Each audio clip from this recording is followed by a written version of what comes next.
No one ever hurt Daniel enough to call it abuse. That's what made it so perfect. There were no bruises, no screaming, no big dramatic moments you could point to, just patterns. When Daniel talked too much, he noticed people would lose interest. When he tried to share his feelings, conversations ended a lot faster. But when he stayed quiet, doors stayed open for him.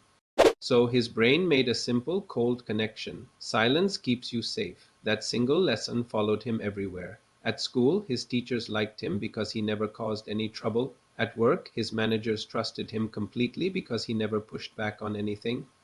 In his relationships, his partners stayed because he never demanded anything from them.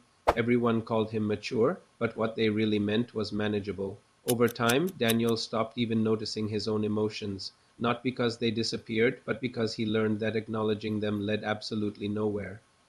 You see, the brain adapts much faster than the heart. When pain isn't resolved, it gets buried. When your needs aren't met, they get erased. This is where dark psychology really takes root. It's not just when someone else controls you, but when you learn to control yourself in their favor.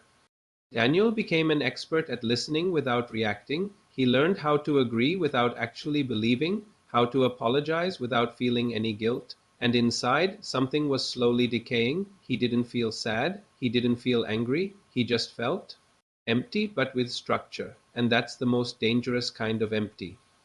One night, after another long day of being useful and invisible, Daniel caught himself thinking something that strangely didn't scare him at all. If I just disappeared, nothing would collapse. The thought wasn't emotional, it was logical, and that's how you know the mind has crossed a dangerous line.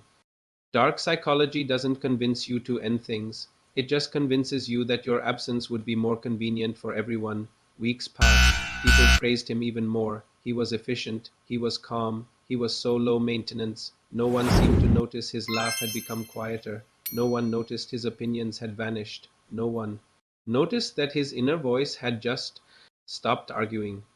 Because the system doesn't punish people like Daniel, it rewards them. The final shift happened silently. Daniel stopped imagining a future for himself, not because he was hopeless, but because imagining himself in it just felt unnecessary. He existed only in tasks, not in dreams. He existed in function, not in identity. He wasn't broken, he was just fully adjusted to a lifetime of neglect.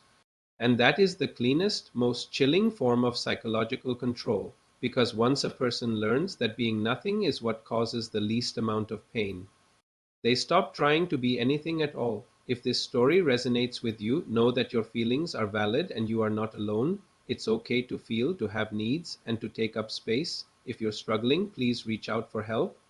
There are people who want to listen. Thanks for watching.